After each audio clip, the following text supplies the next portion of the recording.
Hi guys. Magandang hapon sa inyo lahat. Itong hapon din pero santong pa rin init. May aso pa. Ako'y maliligo. Init, nakakaloka ah.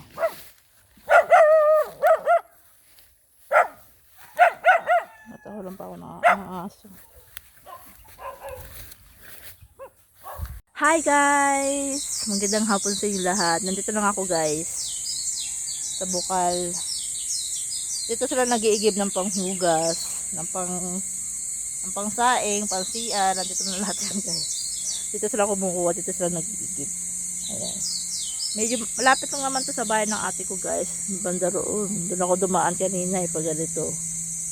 Medyo malapit na siya guys. Pero alas 3 ng hapon niya magpo-pour na, pero something para yung init. Talagang grabe ang init ng panahon niyan kasi summer na. Yan guys, ito yung bukol namin dito sa Quezon. Tinamad ako, ang bala ko kasala doon ako sa ilog maliligo. Medyo malayo yung ilog dito, kaya dito lang ako sa sapa.